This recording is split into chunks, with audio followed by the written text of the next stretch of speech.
This episode of To the Journey is brought to you by Audible.com, offering more than 180,000 titles for smartphone, tablet, and desktop. To get a free audiobook of your choice and help Trek.fm at the same time, visit audibletrial.com/trekfm. And also by Enterprise in Space, an international program of the nonprofit National Space Society.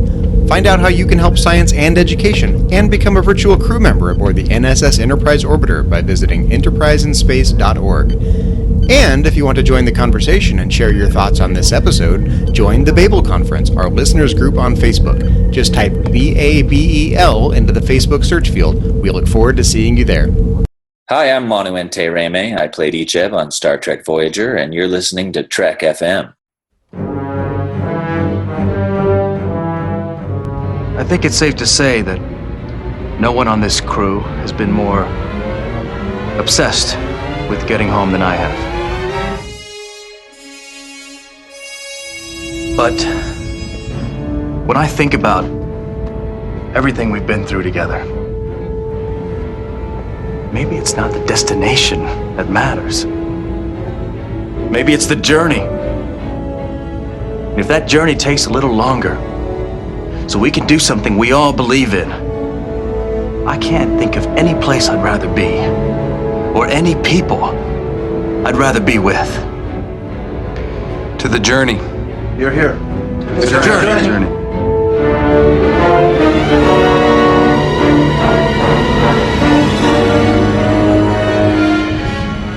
Hello everybody at home and welcome. This is To the Journey. I'm your co-host Liam Smart, and with me as always is... Zachary Fruhling. Well, Zach, how are you? I'm doing great. Sorry I missed our last episode. It's good to be recording with you. Suzanne's not with us today. No. What's her excuse? I reckon she's got like temporal aphasia or something, whatever happened in relativity, with all the time zones that we've been dealing with recently. Well, Zach, we aren't the only ones that are sitting here, are we? No, we're joined by our good friend, Amy Nelson, and our newer friend, Joe Keegan from Earl Grey, to talk about fan favorite Borg episodes in Voyager. Part 2 of our discussion of fan favorite Voyager episodes. Borg episodes. Not Voyager episodes, Borg episodes. Borg episodes, exactly. So if anyone has listened to Earl Grey 323, which released on Tuesday, we discussed the TNG and Enterprise episodes Regeneration, Best of Both Worlds, Q-Who, Descent, and I, Borg. Not in that order, mind you. And today, on To the Journey, we're going to be continuing that discussion with Scorpion, Drone, Dark Frontier, Unimatrix Zero, and Engame. So, Amy and Joe, how are you both? Welcome to TTJ. Hi. Hi, this is not my first time. I was on To the Journey before, where we talked Troy episodes. That was right. So wonderful. You were the goddess of math, not the goddess of empathy. That's right. Amy Nelson, goddess of math. What is Joe Keegan god of? If anything, that Amy is goddess of, but better. Oh, there was it. That's what I was expecting. Yeah. So yeah, Amy, do you want to just quickly let our listeners know about the whole idea of fan sets? Because we haven't done a fan sets thing on Voyager before, I don't believe, other than maybe the Troy episodes. I'm not sure because I forgot what you said on that one. So there were, gosh, do you remember, Joe, what year these came out? I can't remember, like mid-2000s. And the fans... 2006. Thank you. The fans voted... I just made that up, Amy. I've no idea. Okay, well, somewhere around there. It sounded good. And so 2003. 2003. Okay. Yeah. So the fans voted, and they did like specific Klingon episodes or Borg episodes or time travel episodes or Captain's favorite episodes. So we have been going through them on Earl Grey, covering specifically the ones with the Next Generation. But we thought it would be fun to do this crossover because the Borg really are covered extensively in Next Gen and even more so in Voyager. So we thought it would be fun to do a little crossover with you guys. So that's what we're doing. Not just the Borg, defanged, friendlier Borg. Oh. Sure, whatever. That's up to your own opinion there, Zach. True. Can I just correct myself? When, Amy, you asked me when the fan collectives were released, and I said 2006, Yes. randomly making something up. And then I went on Memory Alpha, and the first year that I saw was 2003. Oh. But that is not when they were released. Okay. They were actually released in 2006 and 2007. I So my knew. first random Yes. lie guess was the correct one. Yes. Oh, there we go. Well done, Joe. Thanks.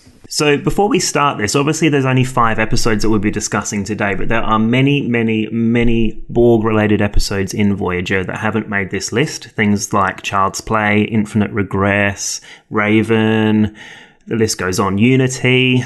So The one with the vinculum, what was that? Because that's a weird word. Oh, I just love that word, isn't it? Vinculum. It sounds kind of rude. All of season 4 of Voyager is a Borg episode. That is true, yeah. Anything with 7 of 9. Here we go. I'm just going to look this up for you, Joe, because I just wanted to... Yes, Infinite Regress, the Vinculum. Okay. Which I find is probably one of the better Borg episodes. I quite enjoyed Infinite Regress. The Omega Directive? That was partially related to the Borg, the Omega Directive. That's just 7 of 9 liking her perfection. Okay, so let's get started with the first episode, Scorpion, which has 2 parts, the season 3 and 4 ending and beginning episode, which does introduce 7 of 9. So this is where Voyager finally come across a vast region of space in the Delta Quadrant that's controlled by the Borg, and they've got to try and find a way through it. But there seems to be a foil for the Borg as well in species 8472. So I'm going to start with you, Amy. What did you think about Scorpion? You know, I really liked it. I don't remember really seeing any of these first run, so I'll just say that up front. So when I was watching these, as I said on Earl Grey, I had watched the Voyager episode ones probably November, December, and then this got pushed, and then I looked at these episodes and I'm like, oh my gosh, I can't remember anything. So I rewatched them again. I'm wondering, is Kes supposed to be the Troy, and I know this is off topic, not about Borg, but Kes being telepathic and speaking to this 8472 and that she has these feelings and premonitions? Because you know my love of Troy, I get very protective, and I was feeling threatened by Kes and her abilities. Well, yeah, they kind of hand wave a bit on what exactly her special powers are. Sometimes it's telekinesis, sometimes it's telepathy, and they don't really flesh it out, and then she leaves, so we don't really ever find out, right? No, but her powers aren't fully developed. They're developing, so we don't know. That's why it's all hand-waved at the moment. I wouldn't say she's a Troy in a counselor respect. We just know that the Ocampans were incredibly powerful before they went underground because of the caretaker. Because they're solar-powered. Solar-powered Ocampa. What? So what season is Scorpion? I forgot to write that down. Do you? End of season 3, beginning of season 4. So Okay. it aired at the exact same time in the series as Best of Both Worlds. Oh, excellent. That's Yeah, maybe interesting. even a kind of homage to Best of Both Worlds in a way. Yeah. I really like that Janeway, when she's doing her research, she's like calling back to, you know, the captains and the previous entries who have encountered the Borg, because she's really trying to, you know, work her way through this Northwest Passage. I like that when you say defang the Borg, that we have the Borg, and we also get introduced to 8472, which is now this zombie scary that we can't reason with. So it sort of does the handoff from the Borg to 8472. For like a week, though, until they defang species 8472 as well. Oh, do they? Yes. I'll find that out later. If Voyager defanged the Borg, they really defanged species 8472 way too quickly, I think. But you see, that's interesting that you say, like, you bring up the defang comment, because I feel like it brings the Borg back to scary. Even though we got 8472 that are going to be defeating them in this, or on the track of defeating them until Voyager comes along, it brings back the fear that the Borg should put into people in this episode. Because let's face it, we always knew that Voyager was going to be coming across the Borg because they're in the Delta Quadrant. They'd have to go across their region of space. But also we got to remember that this was not the first time we saw the Borg in Voyager either. Right. We saw them at the sort of like a Marvel-style end credit scene at the end of Blood Fever. And then we saw them in that Chakotay episode, Unity, where they found like some Borg people sort of left the collective, which is sort of a precursor to the idea of bringing 7 of 9 onto the show as well, which is what actually convinced Brannon Braga to put an ex-Borg onto Voyager, was the episode Unity. Mm-hmm. But then we finally get to the point in Scorpion where, oh crap, we've got a huge amount of Borg space to cover, and then we've got the Northwest Passage to try and fit through. So to me, I thought it was a really enjoyable episode.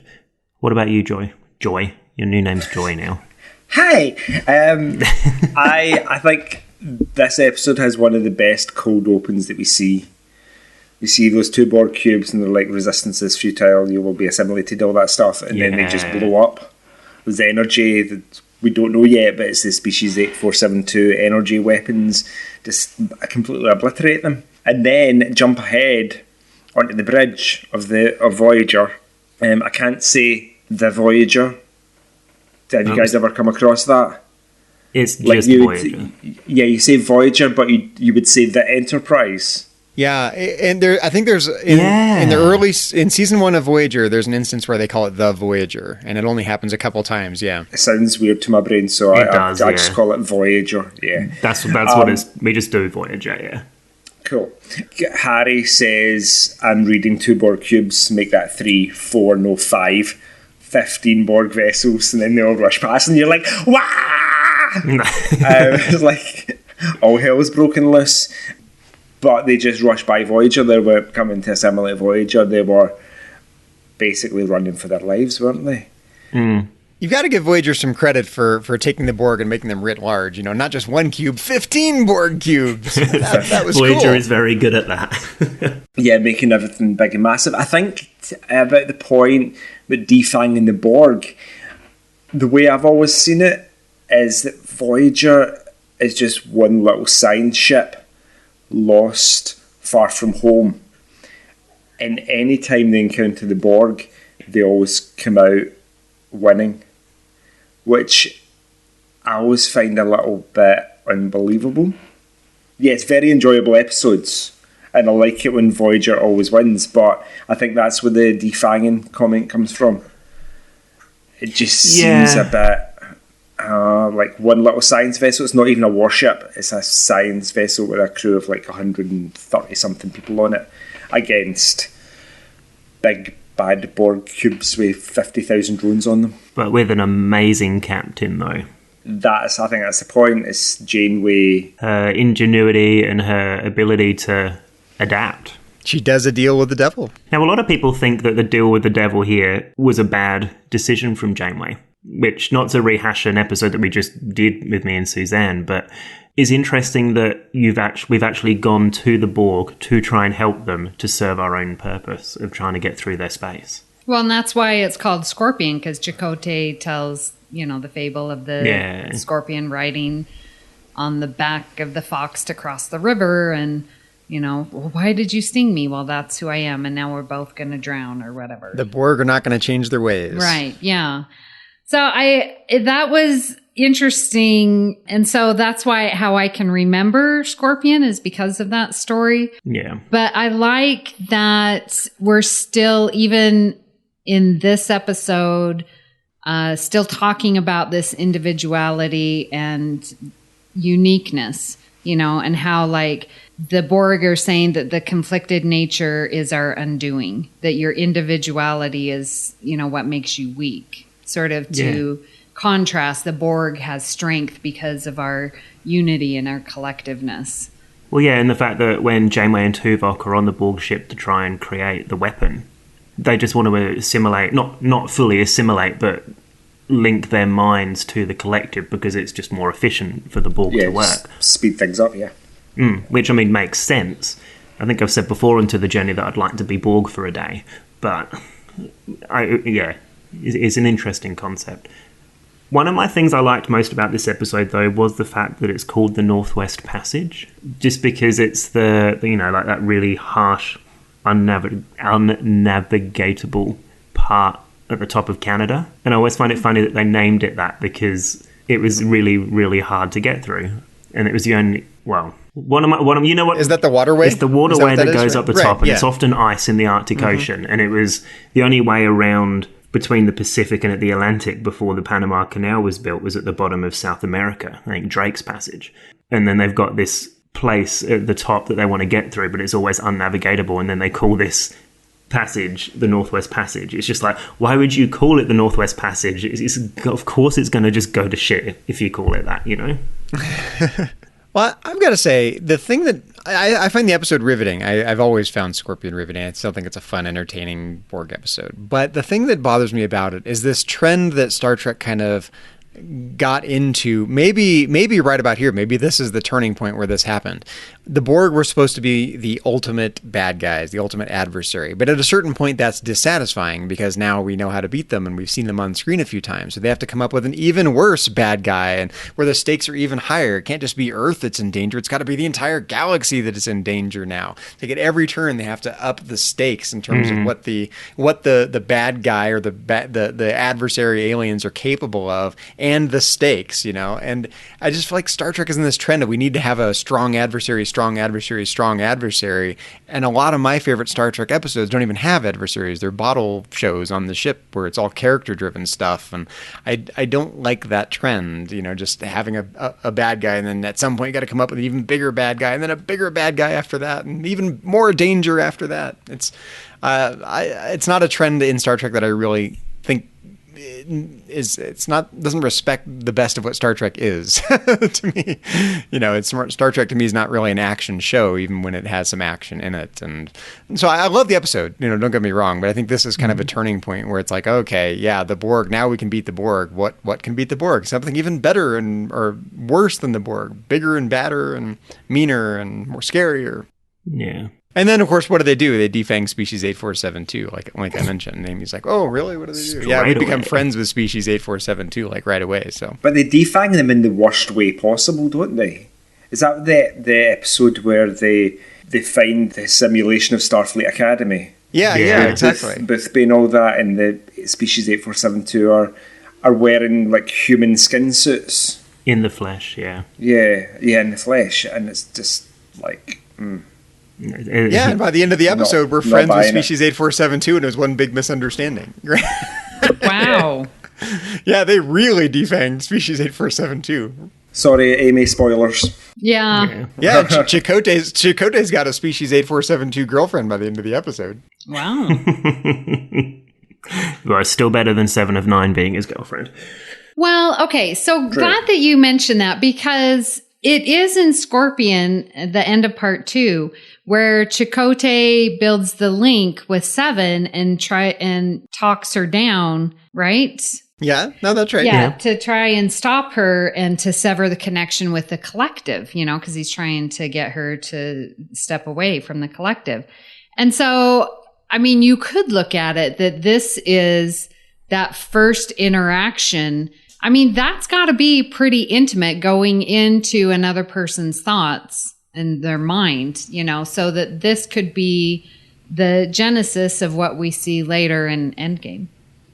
I had never considered that possibility. I've never thought of that either.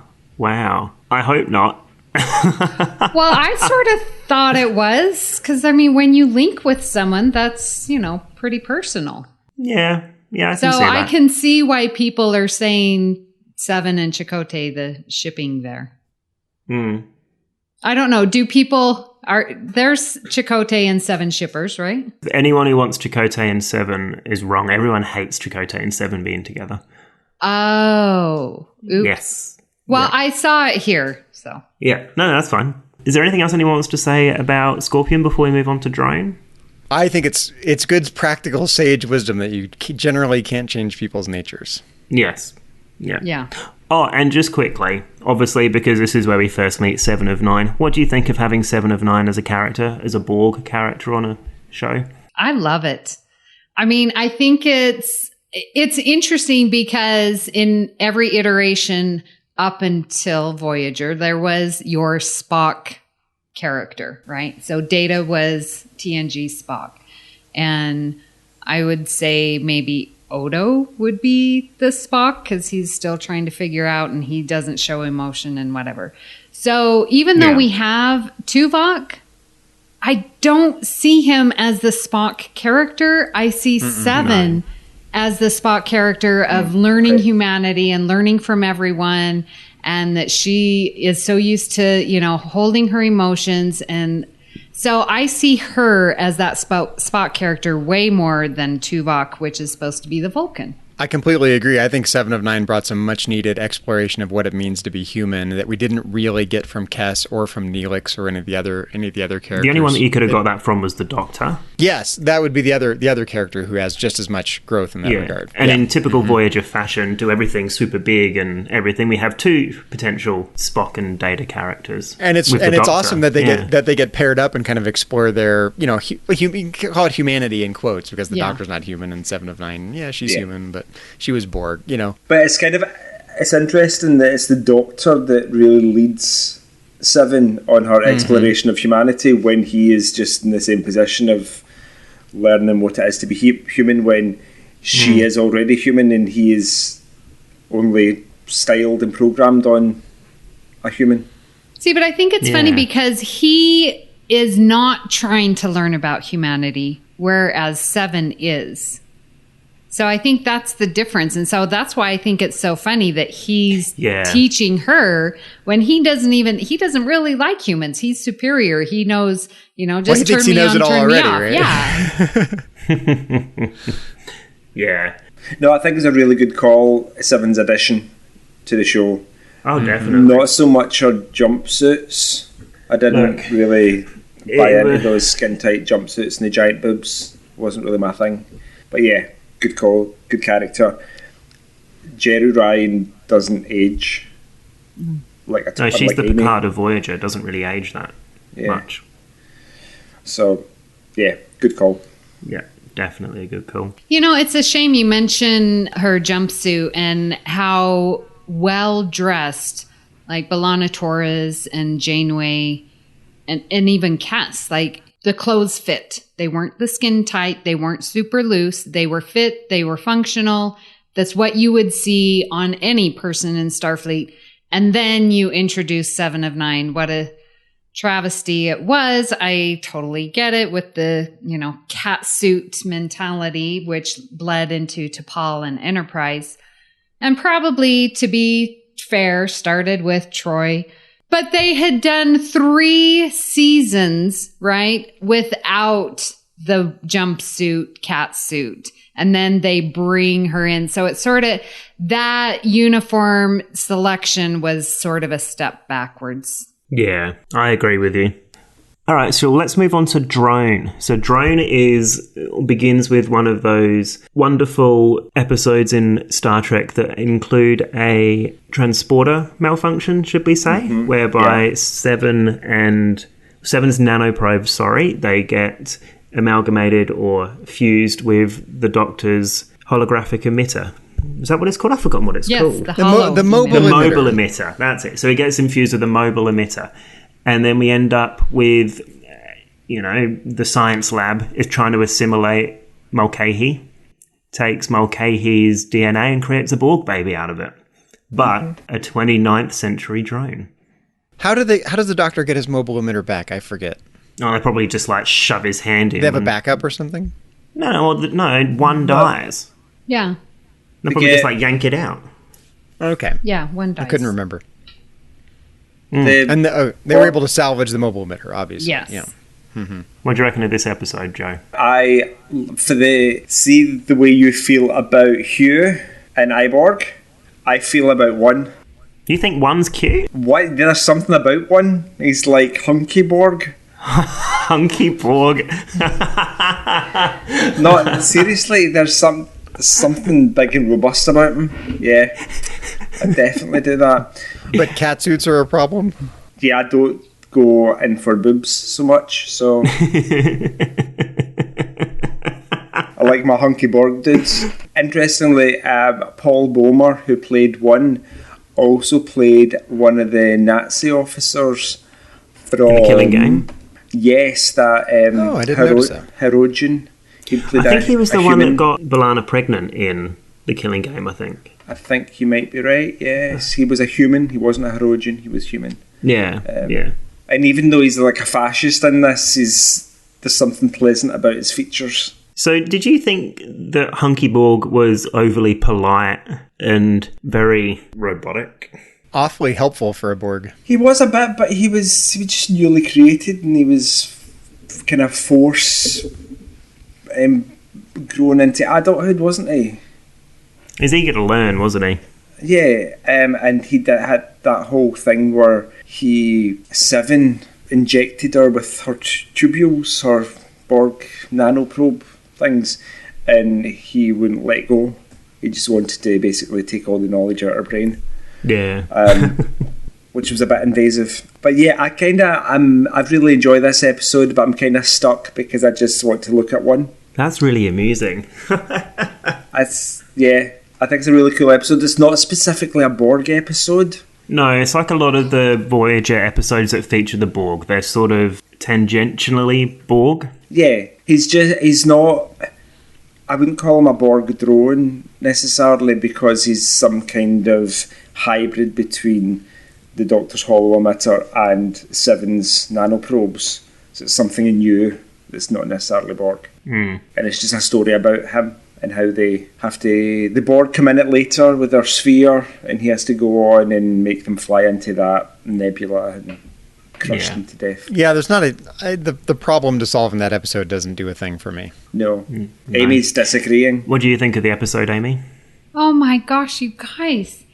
This is a Borg episode. Oh my, Of course it's a Borg episode. But absolutely love. This is my favorite Borg episode, and that includes my TNG ones. Really? Seriously? Yes, Wow. I was Really? crying at the end of this episode. It was so beautiful. And I agree. Like, one, he's great. And the combination of the technology and sort of the callback that he grew, from this fetus, which is a callback to Q-Who, where we saw those baby Borgs, if you listen to Earl Grey. So I like that he's growing. And what I love about it is that we get this brand new Borg, and we get to teach him. We get to tell him our morals and the story of humanity. And that's why he's not like the Borg, because he has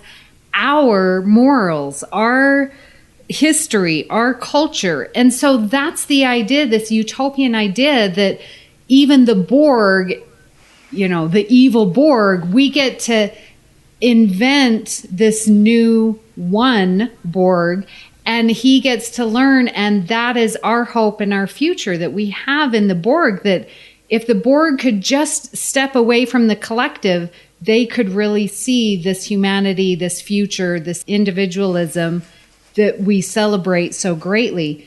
I absolutely loved how there was some callbacks to TNG, like when he wanted to follow Seven, and Seven's like, no, stay here with the Doctor. That totally, for me, was like before and Data and Nemesis. And so I totally loved that. And I like that he named himself, which was different from iBorg, because in iBorg, Geordi was asking, well, what should we call you? Everyone needs a name. And it was one who came up with his name. No one asked him to have a name, which I thought was a little weird. I loved his self-sacrifice. And I'm going to tear up now, like with Seven. You're really moved. Wow. I am. He's a bit like what happens when you take the Borg and you format them. And just Reformat the Borg. Rebuild them with all your knowledge and your morals, and make them, and so we get to see in your own image. The potential of the Borg, and at the very end where he's refusing to take down the force field, and then Seven's like, "You are hurting me," and then he says, "You will adapt," and I'm just like, oh.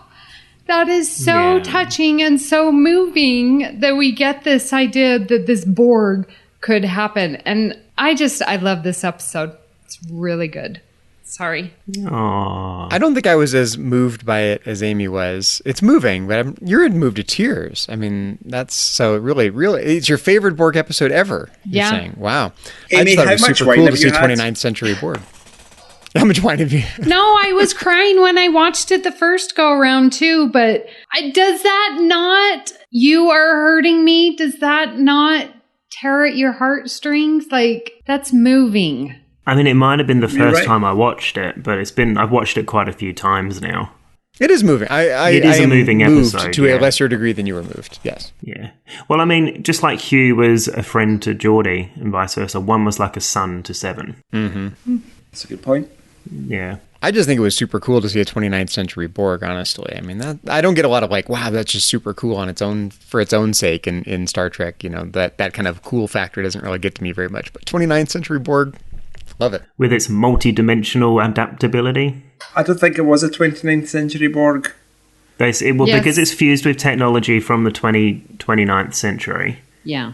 Yes, it's 29th century technology fused with technology from the 24th century. No, it's 29th century fused with Mulcahy. Mulcahy and 7 of 9's nanoprobes.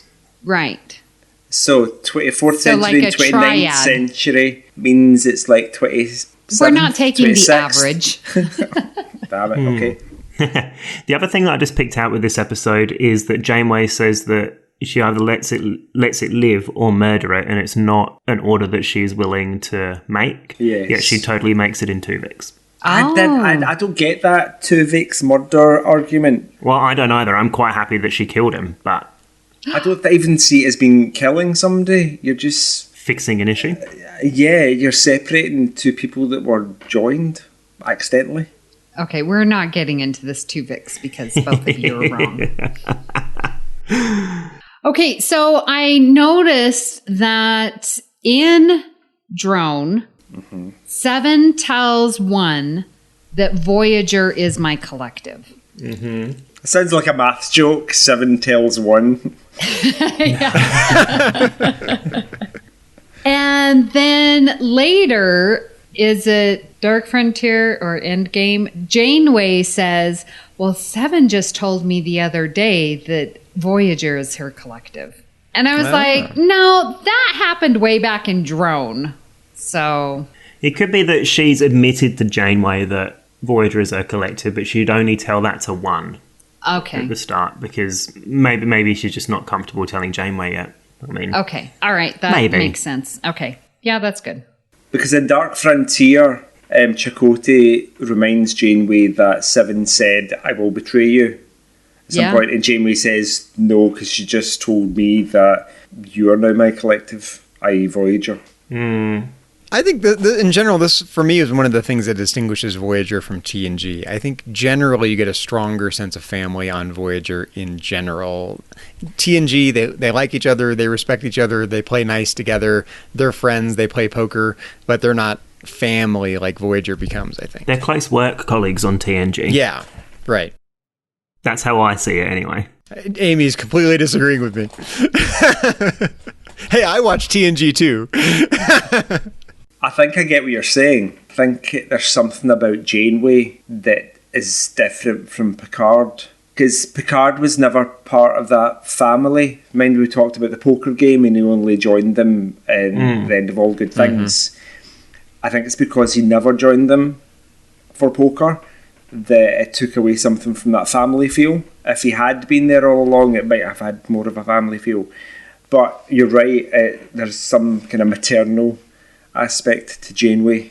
She's like a matriarch of an elephant herd. You know, it's interesting because I'm watching, like I said, my rewatch, and my friend pointed out, I was like, she's very hands-on, very touchy. I'll touch your shoulder when I'm talking to you, and Chakotay. we don't get that in TNG at all. So that familiarity, that notion, that motion, lends itself to being more familiar with each other. And they're just lost. They're lost in the Delta Quadrant. They only have each other, right? Right. I mean, they have to be family to each other. Yeah. And there's only 130 of them on the ship. That's true. Now, Dark Frontier, which is probably my favourite out of all of these episodes, but it's quite close with Scorpion. Dark Frontier is where we see 7 of 9 and the Hanson family and how they get assimilated and how 7 gets assimilated into the collective. Voyager's trying to steal a transwarp conduit to try and get themselves home quicker. And it's also where we see the Borg Queen for the first time since First Contact. But played by a different person. Yeah, by Suzanne Right Thompson. off the bat, I have a problem with this episode. Okay, here we go. 7 mentions that she was assimilated 18 years before. Right, okay. This is way before the Enterprise D encountered the Borg. This does not make any sense whatsoever. I was thinking about this earlier. It confused me. So the Borg, it's a little bit difficult. So it was 2354 when the Hansons started studying the Borg. But it was 2365, I think, when Q-Who occurred. So it doesn't make sense as to how the Hansons managed to knew about the Borg. It. Right, but exactly. Then, this makes no sense. Oh, I never... A Starfleet ship was assimilated by the Borg in 2362 because 7 was part of an assimilation on... I've forgotten what the ship was called, but it was on Infinite Regress. So that was 3 years before Q-Who. It is very confusing as to how the timeline plays out in that. And I feel like that's just let's just forget this. We needed 7 of 9 on the show. Right. Well, like Troy says, we don't have time to worry about the timeline, but yeah, it's just a little bit of this is like pretty blatant sloppiness with the timeline, but it is. But hey, the Hanson storyline I thought was cool, even though they were probably the most irresponsible parents going to take a 6-year-old, to potentially be assimilated. Yeah, they might as well just beamed her onto the Borg ships, and there you go. Or as 6-year-old Annika says, assimilated. Assimilated. Which I thought was really cute. It's like a forced error, if that makes sense. I have a problem with the Raven. The Raven, yeah. Yeah, and it's way too big. There's a scene on the ship where there's a layout of it on an LCARS display, and it looks like it's got 3 decks or something. It's quite a big ship for just 2 people to run, essentially. I don't imagine a 6-year-old Annika Hansen's going to have a role in the maintenance of the ship. Well, maybe it's just a child slave and cleans it and does all of that and scrubs the warp manifolds. Maybe. But it just seems too big for 2 people. Yeah. What did you think of the episode, though, Joe, other than your issue with the Raven? Yeah, that's kind of besides the point, isn't it? I really I've noticed there's something Janeway does.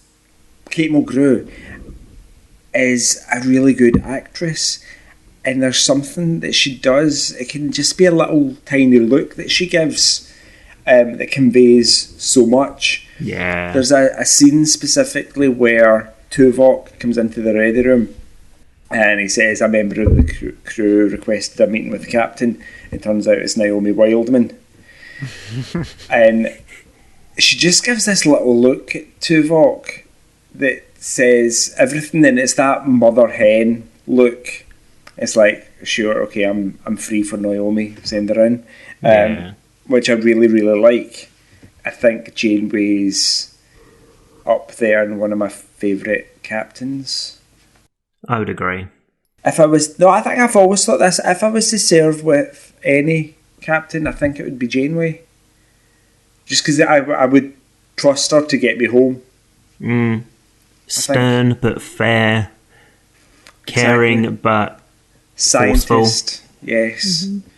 I agree with you as well, Joe, with Kate Mulgrew's acting. You can, with that tiny little change in her, the way she looks, she can convey disappointment, she can convey fear, she can convey, what's the word, what's the emotion when you're feeling happy that's not happy? Joy. Yeah. Happy, joy. Happy, joy, yeah. So, it's a wonderful. What about you, in terms of the episode, I really like it. I watched it today and I'm still not entirely sure why 7 decided to rejoin the collective. That's because they knew the plan. And was it all just a bit of a feint? Well, the Queen bluff. What, by the Queen? By 7 in the Voyager crew. Well, she was going to spare Voyager if Seven rejoined. the collective. So that would have been a sacrifice on Seven's part. And so that was what was appealing. Oh, right. Yeah. Okay, Did that move you to tears too, Amy? No, it didn't for some reason. Just wondering. What I liked about this episode, and again, I've only seen Scorpion Drone and Dark Frontier, right? So I don't know if there's other episodes, but in that outline, Dark Frontier was the first episode where we are going from defense to offense. Like Janeway, we are going to attack. Yeah. We are not just going to defend. We're not going to try and hold them off. Like we are going out actively, right? To stand our ground and we're going to take this action, which I think is a shift. And correct me if I'm wrong, because I totally could be. But it seemed like that was the first time where finally we're going on the attack and not just trying to defend ourselves. Sounds like William Wallace picking a fight with the English in Braveheart, as you just described it. Yeah, that's exactly right, actually. I think it is the first time that we actually see them going out on the offensive, which, with the whole idea of defanging the Borg again, it's not like the Borg are attacking Voyager and the Voyager win. Voyager is attacking the Borg, and Voyager wins. Mm-hmm. So, I mean, it goes to show that they're so confident within themselves, and that Janeway is a confident and great captain, and Tuvok with his tactics and the engineering skills of Torres, that it just shows that as a Voyager collective, they can actually defeat the collective of the Borg. And that's like how individuality triumphs over the one. Yeah. Trumps their unity. Yeah. Mm-hmm. That's a big difference in scale to go on. I think one ship going on offense against the Borg collective as a whole. Oh, yeah. Well, they were just going to get the little wounded sphere, right? Yeah, that's true. Yeah. Mm-hmm. And they went after the little probe first. They started small, but beaming that torpedo on the probe, which I know they call it a probe, but it's still bigger than Voyager. Yeah. These Borg ships are all kind of massive in scale. Brilliant tact. Except for the little training ships, right? Yeah, the little Borg darts or whatever they're called. Yeah, brilliant tactic by Voyager to beam a torpedo on. We'd never seen that before, so that was cool. And I love that bit where the Borg drone's just staring at the countdown. The little LED bars counting up. Yes. Oh, and they're like, what do we do? I'm like, oh my gosh. That just brings me back to the pitch little... increases as well. Yeah. This brings me back to Sonic and Scorpion, though, just quickly, with the drone trying to assimilate the bioship and just going backwards and forwards, trying to assimilate this thing, and it's just not working. It shows that they're actually quite simple. Yes. And is this... So, in our timeline, did Dark Frontier show after First Contact? Everything in Voyager showed after First Contact. Oh, okay. All right. So is this the first time in Voyager where we have the Borg Queen and she says, I am the Borg? Because everything else is we are Borg. This is the first time we see the Queen since First Contact. So it's the first time the Queen is in Voyager. Yeah. Okay. So what did you think about the Queen coming on to Voyager? I thought it was fine, but I'm fine with the Borg Queen. Like, in my head canon, I guess is what you would say, like, there's the collective, but it's the collective that is a subset of the Borg species. Mm-hmm. So in my mind, you have a Borg Queen that is over this many, whoever some is... group of Borg. Yeah, some subset of Borg who's ever in the collective. She's going to be the queen. And then there's a different queen over those who she has the connection with. So I'm seeing that, yes, as different subsets. And so there's multiple queens. And so the queen that we see in Voyager, that happens to be her subset of Borg. And so I'm fine with there being the queen because that is the queen of that subset. Or I'm fine with there being multiple queens because there are multiple queens within the set. Or is it the same queen in some fourth dimension as the Borg queen implies in First Contact? Right? Yeah, I haven't gotten that far yet in my set theory. We don't exactly know how the Queen operates things, do we? So it could well be that. It could well be that she's just, like, uploadable, and that every time that the Queen dies, like in Dark Frontier or First Contact, she's uploaded into the collective and then put into a body of another species 125, because maybe species 125's biological distinctiveness is the wonderful ability to lead. What did you guys think about the Iron Man build a queen body feature? I loved it. I loved it. That was cool. Yeah, I agree. It was nifty. Not as cool as the way they do it in First Contact. Isn't it the same way? Still, they bring our legs up and our arms, but there's this. Well, the entry of First Contact with her coming down, like, no one's going to compete with that. But the introduction here on Voyager, that was pretty cool. I liked it. Well, they did the same thing. They brought the head down with the spine and everything. Yeah.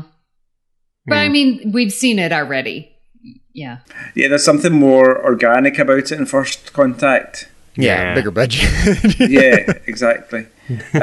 See, in terms of the Queen, I'm okay with the fact there's a Queen. I think it would play better if they left the Borg as some kind of essentially overall faceless entity. That's something that you couldn't say, take me to your leader. It was just they're all kind of essentially clones of each other, and they're all just working as one super giant mind. Having a queen kind of makes sense because they are a hive. So if you take an insect analogy, like a beehive or ants, they all have queens. So that kind of makes sense. And different hives will have different queens. So I get why they've done that, and they maybe wanted to put more of a protagonistic face on the Borg. The mere act of having a queen that you can talk to, that you can, that in itself kind of defangs the Borg, right? They're not scary zombies anymore. They're just, they're basically a cult with a megalomaniac leader. You take out the leader and disperse the Borg, no problem, right? Well, yeah, because now we're getting in Dark Frontier the possibility of reasoning with them. Like, there's a common enemy. The enemy of your enemy, it makes you my friend, right? So, there's now that, okay, we can reason with you, which leads to that defanging. So I'm with Joe. I like Zombie Borg a little more than Borg Queen Borg. I think you can get away with it in today's TV now, of having a faceless group like the Borg without the Queen. I think maybe in the 90s, I mean, correct me if I'm wrong, but you probably would have needed a face to talk to portray that. I don't know whether that's TV in the 90s is different, obviously, now. Well, and I mean, in the best of both worlds, they did have a voice. It was just, the voice of the Borg, you will be assimilated. Yeah, but they still use Vacutus, voice, didn't they? Well, not at first. It was, they had the Borg background inside the Borg cube with a voice booming from it, right? Yeah. And I suppose just quickly back to my point about whether she's uploadable, she could have also had the spatial trajector come the end of Dark Frontier, because we don't know when they assimilated the Sicarians. Mm-hmm. So. That's true. I wonder why they were always queens, though. Why isn't there a Borg king? Yeah, I'm waiting for Picard season 4, where like a Borg supercube kind of warps into like Earth orbit, and like the Borg king's there, and he's the king of all the queens. I think it's to play opposite Picard, right? Yin and yang. So we have Picard and the queen king. But aren't these all female queens? Aren't the leaders of beehives queens? Aren't the leaders of ants queens? The queen in First Contact is looking for an equal, right? True. Yeah, sort of that king-queen mentality. So that's why it's like an insect analogy, isn't it?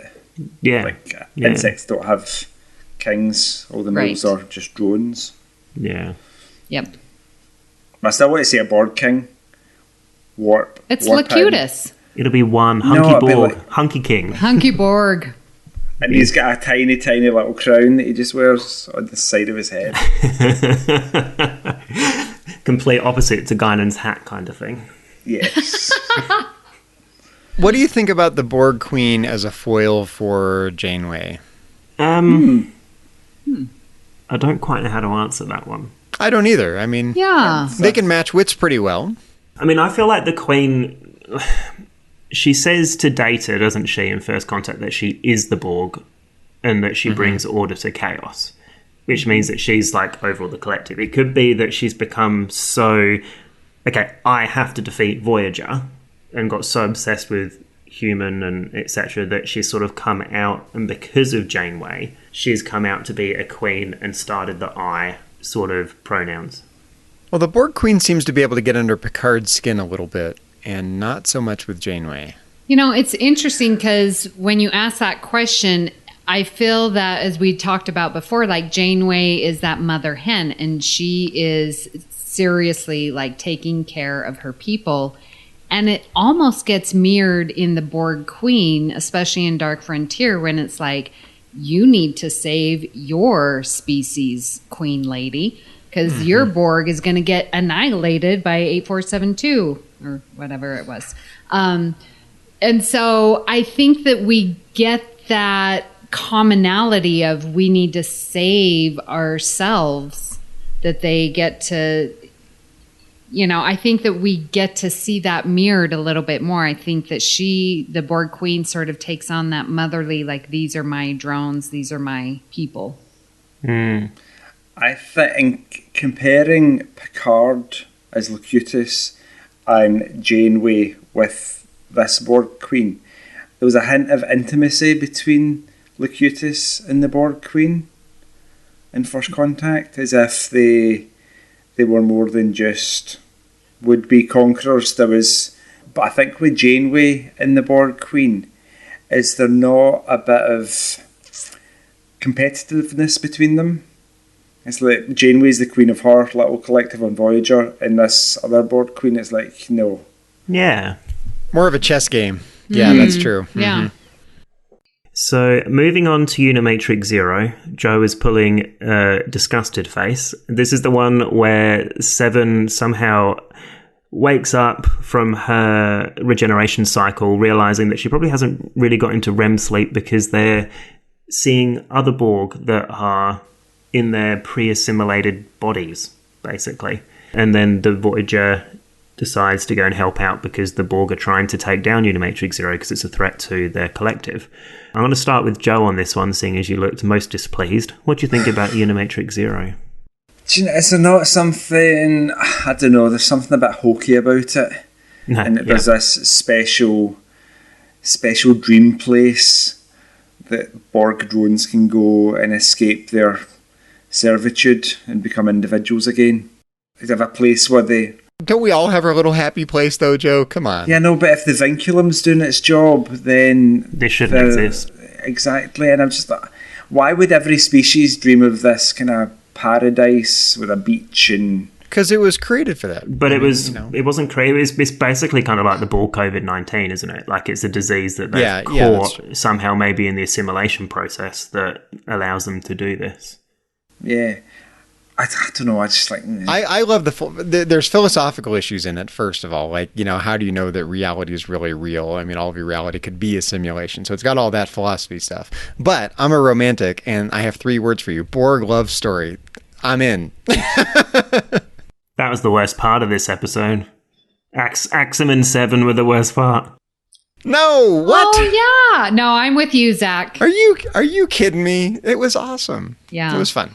No, I loved the idea. And Joe, it goes to our discussion when we talked about birthright and like, how do we view our dreams? Because I love this idea that the Borg in their regeneration cycle get to dream, right? And yeah, it's a virus, whatever. But when you stop to analyze your dreams and think about them, then that can change, right, your life. Okay. Because of what you're thinking about. So I like, and that's why the Borg Queen is so threatened, that it's like, if the Borg remember their dream state, then they're going to remember that they were different species, that they're individuals, that they are not Borg. And so we really need to put a stop to this. And yes, as Zach says, I love the little Borg love story. So I really enjoyed Unimatrix Zero. I think the problem I have with it is that it does something to kind of essentially defang the Borg, or they can all dream and go back to their wee happy places. If they were really scary and really inhuman, then they wouldn't have anything nice to enjoy. Well, they don't remember it, do they? When they become Yeah, they don't, when they become Borg again, they don't. Yeah, its very existence kind of tells me that there's some seed of hope in there for them. And if they were going to be really scary, then that wouldn't be the case. The only good bit in this episode is where the Borg Queen is going, "Oh, found another one, blow up the whole ship." Yeah, yeah, that was fun. Grid Oh 928. man, that was brutal. 14,000 drones. Yeah. Boom. Ooh. I She's in loved it for it. the long haul. Yeah. See, this was my favourite episode for the Borg Queen, which is only because some of the things that she says. It's like, shame you're not alive to experience disembodiment. It is the epitome of perfection. When she was taking bits of the brain outside of that Borg to try and find what the issue is for the interlink frequency. And then Right. Janeway and the Queen, like that conversation between them when she got into the comm system. How are things in the collective, Janeway says, and she goes, perfect for the most part. Voyager? And like the whole thing is just wonderfully tense. And also just shows so much hatred, I guess, towards each other. But that conversation also reminds me of the cordial but underlying chats that Sisko has in DS9. Well, you know how Sisko is always so cordial, but you can see underneath him and Ducat how there's always such anger Cordial. towards each other. Got Yeah, it. it's cordial, but they hate each other. And that's Yes. exactly what we see in this with Janeway and the Queen. They're dripping with irony and subtext. Yeah. Yeah, exactly. So, I mean, for that, I enjoy Unimatrix Zero, but if you look at it in this list, this is Voyager's descent. I can see that. Got you. Yes. Yeah. Yeah, I can see that parallelism. Yeah. Okay. Agreed. Anything else you want to say about Unimatrix Zero? I mean, two of you seem to really enjoy it, and Joe didn't. Nope. Borg love story. I'm good. All right. It was good. The fact that we had a Borg love story between drones, that's not scary. I want the No. Borg to be It's scary. not supposed to be No, scary. that's them as their, Yeah, no, but I want the species. Borg to be scary. When I see the Borg, I want them to be like, "Oh my goodness!" Well, they are it's scary the when they're Borg. Borg, but they're not Borg when they're inside Unimatrix Zero. And You don't buy it. Joe's not buying it at all. not buying it. I was about to move on without saying one of the most important pieces of this episode. What? Borg Janeway, Borg Tuvok, and Borg B'Elanna. Oh, yes. How did I almost forget that? Oh. Yep, that's good. Borg B'Elanna. She's my favorite. But they were only they were kind of part. They were assimilated, but they still had that little inoculation that the Doctor gave them to keep them as individuals. Yeah. Yeah. They couldn't have been assimilated too much if they still had arms and legs and eyes and all Yeah. Undercover. the Borg wet stuff. When I first watched Unimatrix Zero, was that? No, so my first episode was Drive, so it would have been on like a rewatch when I was a little bit older. I thought it was just really exciting that they got assimilated. I mean, what did it feel for you guys, obviously having seen Locutus of Borg in Best of Both Worlds? Like, how did that compare to the assimilation of these guys?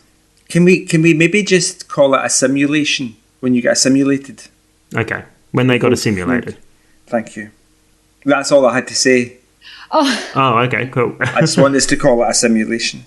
All right, You know, fair enough. I think with Locutus and Picard, like that was traumatic. I did not get the trauma with this assimilation. And I'm not sure if because I wasn't watching it first run that I knew we would get Endgame. I knew we would, see Janeway B'Elanna again. So maybe that had something to do with it, but it wasn't as traumatic seeing that as it was and still seeing Locutus of Borg.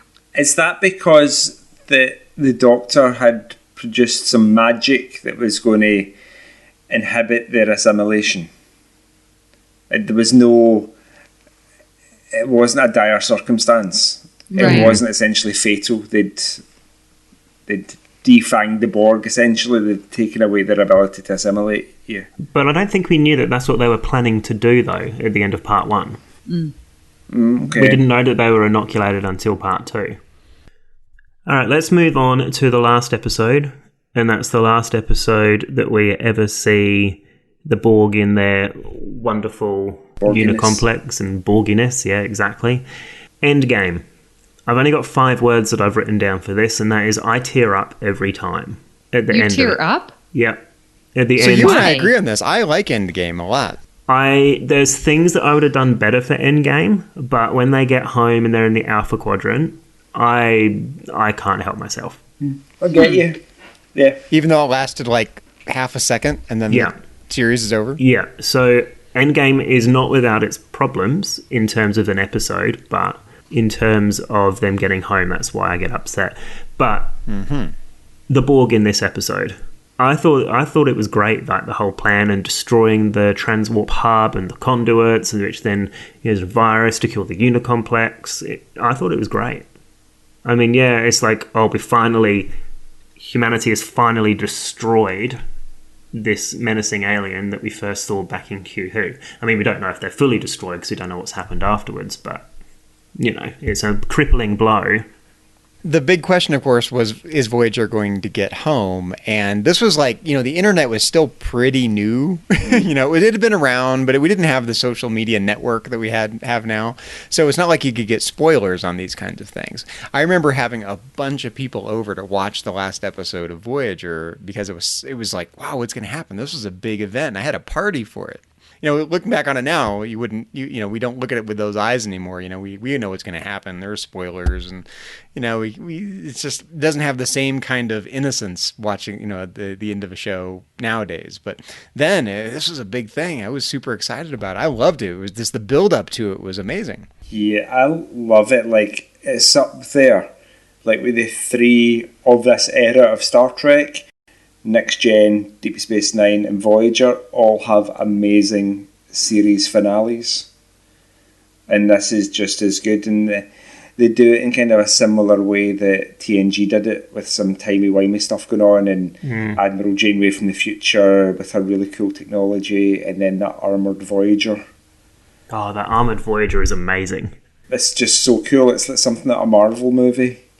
I was very hesitant to watch Endgame because, as I mentioned previously, I'm in a Voyager rewatch, and I'm sure that I've seen Endgame before, but it has been so long that when I watched this, it was like I was seeing it for the first time. And I sort of felt like it totally ripped off All Good Things. Of course. With the timey-wimey, and that it's so technobabble, right? And I was like, oh, that's good. They're paying homage. That's how I chose to view it instead of ripping off. So they were paying homage to how successful All Good Things was. And of course, this is just me in my head. But I felt like it was cheating. Janeway going back to fix things the way it should. And so I don't know how I felt about that. But in terms of the Borg and what she was trying to accomplish and shutting down that transwarp thingy almost reminded me of Discovery and the Mycelial Network. Like, you go in here and it takes you here. And I liked the technology part of it, that whole technobabble, and we can have our cake and eat it too. We can destroy the Borg and destroy the conduit thing and save what she thinks should be the correct outcome. Because right now, she doesn't believe that's the correct outcome. And that is pretty effing hubris of her.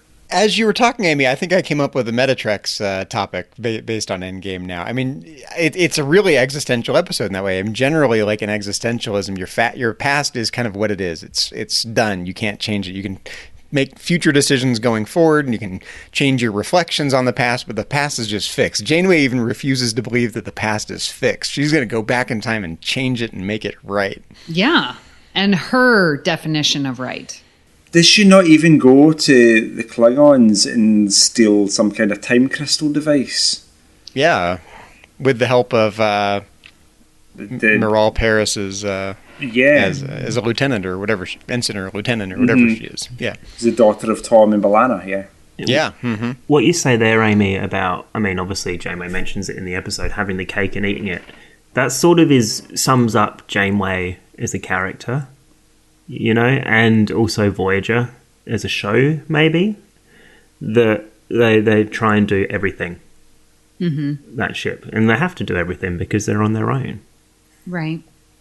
So, Well, just refusing to accept the limitations of that. That's very Captain Janeway. yeah. Yeah. Well, I mean, and That that's is- what people have issues with Endgame for. And I know that's why Suzanne doesn't like it, is because it basically violates all kinds of temporal prime directive. And I mean, there's so many episodes where Janeway is in such blatant disregard of temporal mechanics and all of that. She just wants to ignore it. And she says that in this episode, which at least she's true to her self there, I guess. I don't know.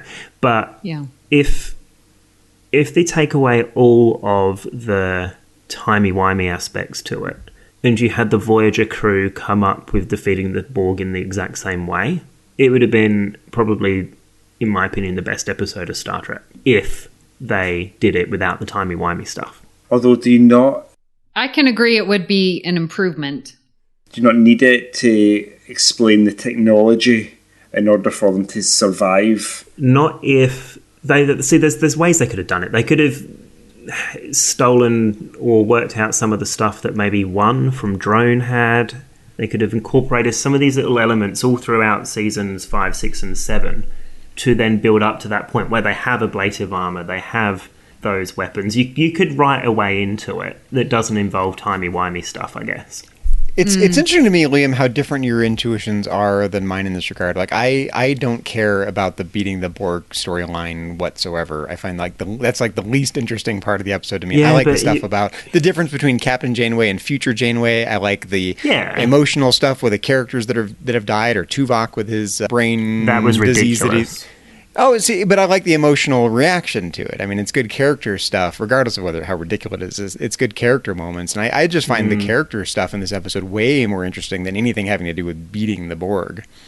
Which is so interesting that this was voted a Borg episode when you had mentioned at the top of this episode there were so many other Borg episodes in Voyager that this would be voted in And maybe the not Borg collective set, major you Borg know? episodes, but there's definitely other episodes I would have put in the category Right, of interesting that it made plausibly it. Borg episodes. Yeah, Yeah. Do you not need all those things, including Tuvok's brain disease that he has, as justification for Admiral Janeway deciding to go back in time? The fact that she's kind of almost broken by the fact that she didn't successfully bring everybody home.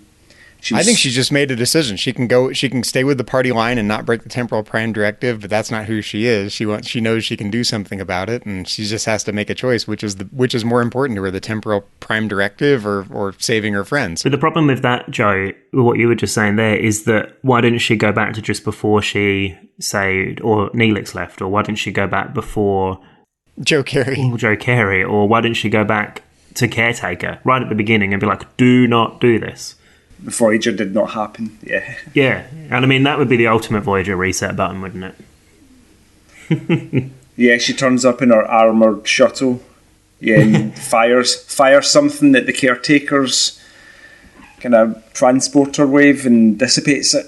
Yeah. When it comes to brass tacks, what's your guys' view? Did future Janeway do the right thing? I mean, legally, probably not. No, the right thing. Who cares about the legals? Oh, I mean, yeah, I was it right? I don't know. Right to change the timeline for In other everyone words, what would you else? have done in her position, Liam? I don't know. So they arrived back 2394, didn't they? Before she made the decision, because the episode starts at 2404. Yes. The episode starts at the 10th anniversary of Voyager's return in the year 2404, which means they arrived back in 2394. Chakotay died in 2394, I think. I don't know. I was trying to work out the years, and I guess what I'm getting at is have regardless of getting down in the weeds here, haven't you guys ever had a moment in life where it's like you can do the quote-unquote right thing, follow the rules, or you can do the authentic thing? Well, it's interesting because you've got to have a lot of confidence that you feel that you can change. right? And if you don't put forth the effort to change, then maybe that's wrong, right? So by her not doing that, then she's feeling that she's not doing her best. But who's to say that the future that she's in, the current timeline, isn't the right timeline? So it's a tough question. So, Amy, I'm going to start with you, moving on to final thoughts. What are your final thoughts with the Voyager episodes and I guess the Fansets Collective overall? Well, I think the fan sets as the fan collective set, I'm, again, not that familiar with all of the Voyager episodes, so I'm not sure if the fans chose correctly. I am a little questionable on Endgame, but Scorpion, Drone, Dark Frontier, and Unimatrix Zero, I can definitely see why those are fan favorites. I think each of them are very, very good, with Drone being my absolute favorite. I think in watching all of these and having this discussion, it seems like the Borg are very similar in their philosophy with the Vulcans, that they suppress, and especially shows up in the Voyager episodes, that you suppress your emotion, that you need to be logical, that you need to follow this train of thought. And then the next step is, well, if everyone is thinking logical, then everyone should be thinking the same way. Therefore, we have this collective. So it really goes into what's wrong with having a collective hive mind. And then you get the example of the Queen and how twisted she can get. And so it's definitely interplays, and I can see similarities to what we explore with the Vulcans, to what we get with the Borg, where it's like Vulcan philosophy +1. Like, we're going to just take it to the next level and say, well, if everyone's thinking logically, then everyone's going to be thinking the same way. So we get this collective mindset.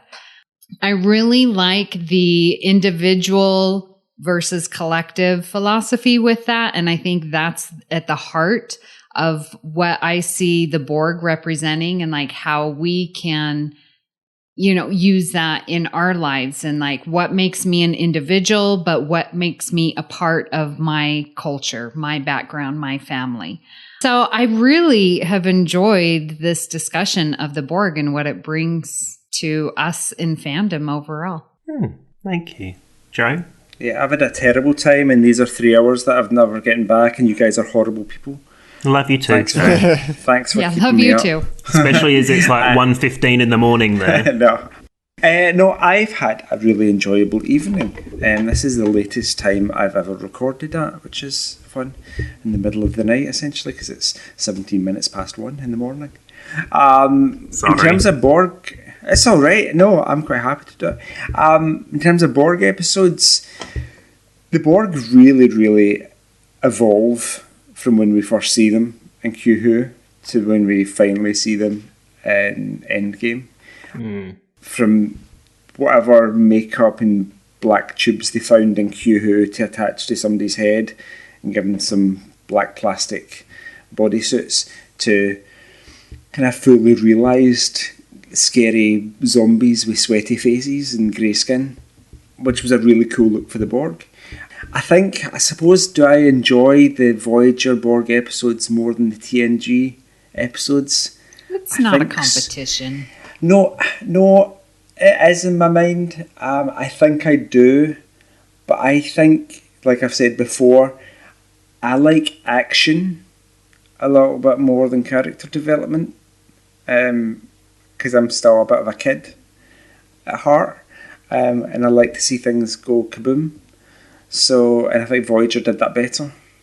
And I think Voyager has aged better, visually speaking.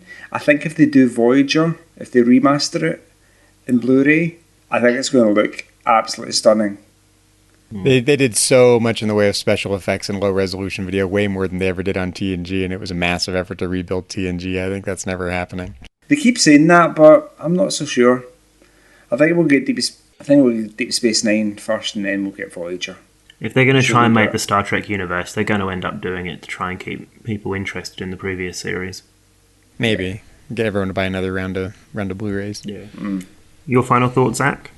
Yeah, I have mixed thoughts on the Borg in general. Like I said, I tend to like the TNG Borg better. I like zombie Borgs, but I like the scale of the Borg in Voyager. And yet, what I think First Contact, the movie, did so well was taking a single Borg cube, like we saw in The Best of Both Worlds, but making that bigger, scarier, more massive, having a massive presence and a massive scariness from one ship. I think First Contact did that better than Voyager, even Voyager's overall attempt at scale. I think bringing 7 of 9 on board, like I said, brought some much needed humanity and insight and inquiry into the human condition that Voyager really needed and didn't have until 7 of 9.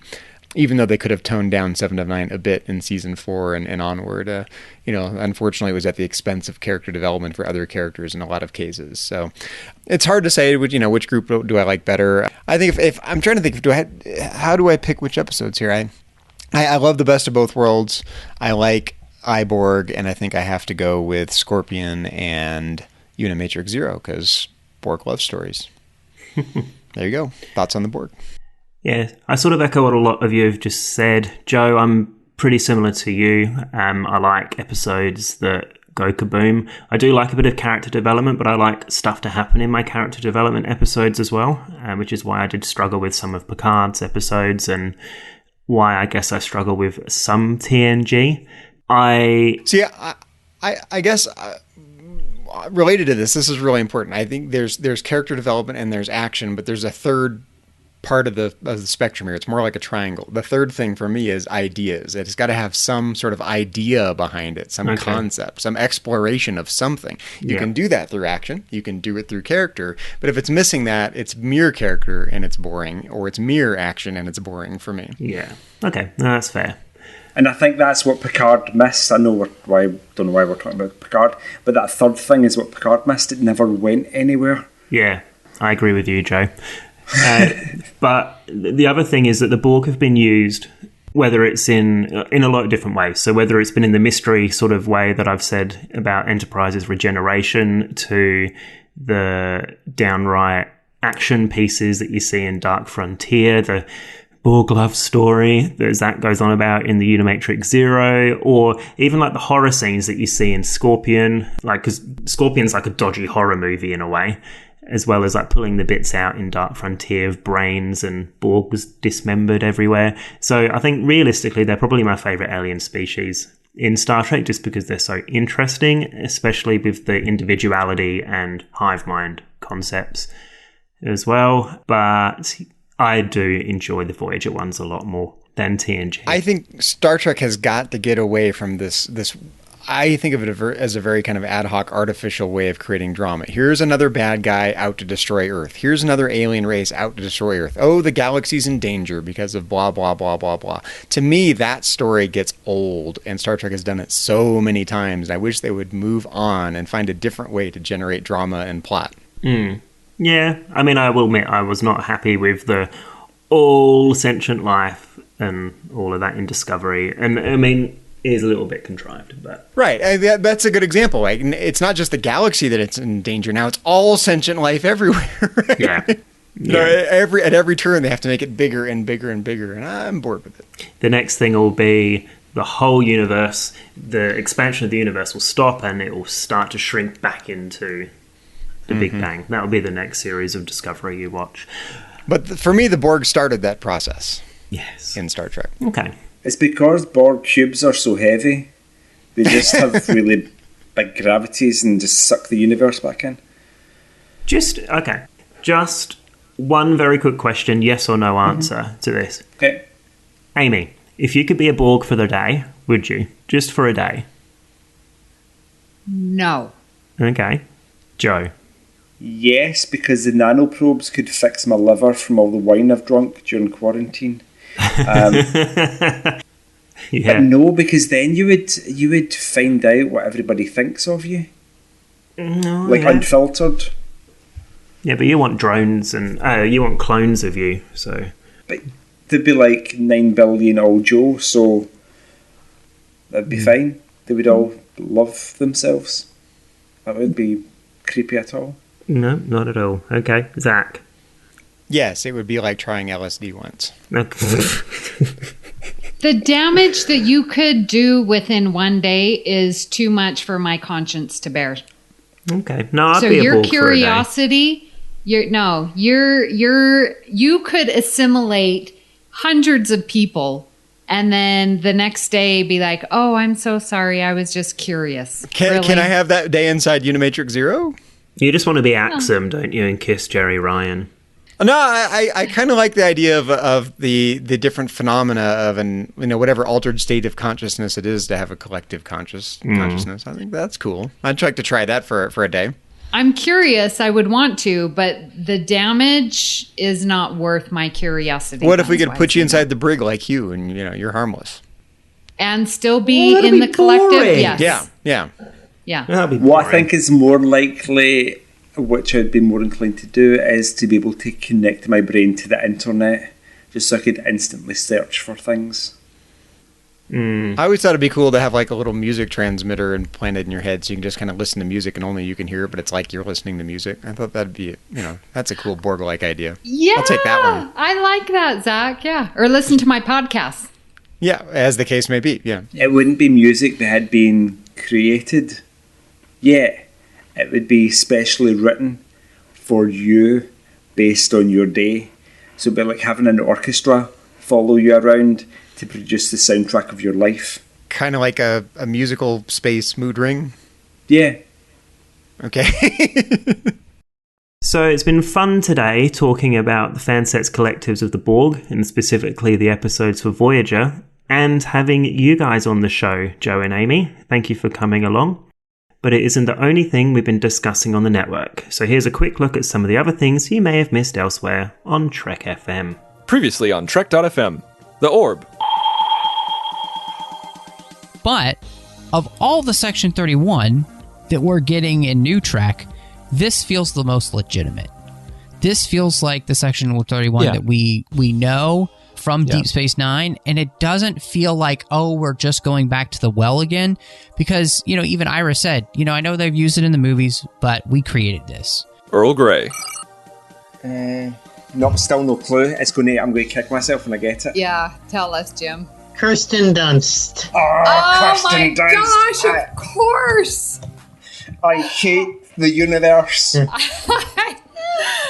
Oh Kirsten. my gosh, I knew that. What's wrong with us? The best Lockdown performance in all 7 seasons, in my opinion. Literary Treks.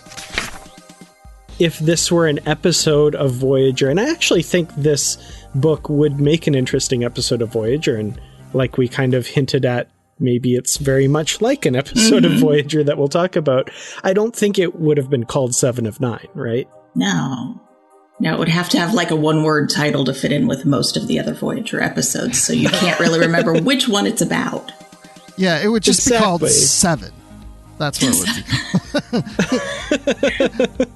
To the journey! She did actually mean what she said back in the space just before they die. I don't know, I just kind of like it. It's just I'm going to fuzzy. tell you I love you just before I die. Not a minute sooner. It's like, at least I don't have to deal with the ramifications if I'm dead. Well, that backfired.